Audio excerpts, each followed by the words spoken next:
Welcome back to Curiosity Code. In today's video, we're diving into a topic that many students struggle with: studying. Let's be honest, studying can feel like a chore and it's all too easy to put it off. But what if I told you there's a way to study effectively, even on those days when motivation seems completely out of reach? First, let's take a moment for some self-reflection. Have you ever wondered why your exam scores aren't where you want them to be? What holds you back from achieving top marks? The answer may be simpler than you think.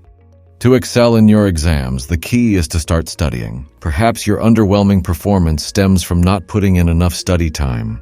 Now, let's consider why you might not be studying as effectively as you could.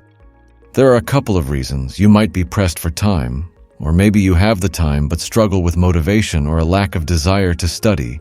Alternatively, you might have the desire and time, but find that you forget what you've studied soon after. Before we dive in, I want to clarify that regardless of how motivated you feel or the distractions around you, by the end of this video, you'll be equipped to study any time you need to. Stick with me till the end and I'll help you unleash your potential. Let's kick things off with the concept of reverse motivation, as explained by Jeff Hayden. Many people assume that motivation is the catalyst for action, but this isn't entirely accurate. Hayden suggests that waiting for motivation can be a trap. Instead, he argues that action leads to motivation. For example, when successful people engage in productive activities, it becomes a rewarding habit. Once they complete tasks, they feel a sense of satisfaction that encourages them to keep going. This is because completing tasks releases dopamine in the brain, driving them to work even harder. With that perspective in mind, here's a 4-step guide to help you study, even when you're not in the mood. Step 1. Gain clarity. A common reason we struggle to study is uncertainty about what to focus on, when to study, or how long to dedicate to it. Therefore, the first step is to gain clarity on these aspects. You could create a study plan, such as deciding to tackle questions from 2 p.m. to 4 p.m. after lunch. Now that you know where to begin and when to study, you've connected your study session to an established daily habit like having lunch. This technique, known as habit stacking, works by associating a new habit with an existing one, serving as a daily reminder to foster a new study routine. Step 2. Getting started. Next, let's discuss how to initiate your study session. I know it can be daunting, so if you missed any points, feel free to rewind and review.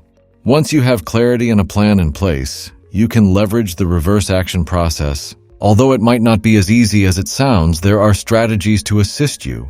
You're probably familiar with the 5-minute rule. If you aim to study for several hours, start by committing to just 5 minutes. Just sit down in front of your books and tell yourself to study for those few minutes. This can help you overcome the initial resistance, making it easier to continue once you've started. To recap, you first created a study plan, then initiated your study session. Now let's move on to the third step. Step 3. Studying longer. It can be challenging to sit down for hours, which is why methods like the Pomodoro Technique and ultra-D sprints are helpful. The Pomodoro Technique involves studying for 25 minutes, followed by a 5-minute break, while ultra-D sprints are about studying for 90 minutes, followed by a 20-minute break. These techniques can significantly enhance your study duration. Step 4. Reward yourself. The final step involves rewarding yourself for the effort you've put in. This may seem trivial compared to the other steps, but it's crucial for reinforcing your study habits. Rewards can motivate you to engage with your studies more deeply the next time you open your books. You might listen to a favorite song, enjoy a snack or a cup of coffee during your breaks, or even take a short nap. It's essential to plan these rewards as they activate your reward system, enhancing your performance and giving you the motivation to tackle your goals. This approach to studying is all about creating a structured plan and finding motivation through action, particularly when you're not feeling motivated. Remember, successful individuals often find that action comes first, followed by motivation. Remember that people often work out of necessity rather than motivation. If you distill the advice I've shared today, you'll be better positioned to embark on your study journey. It's essential to challenge yourself and take charge of your education, as ultimately it's your responsibility. If you found this video helpful, consider sharing it with at least one friend. Your support by liking and sharing this video would mean a lot. And if you'd like to see more content like this, don't forget to subscribe to my channel and hit the bell icon for notifications. See you next time. Until then, stay curious.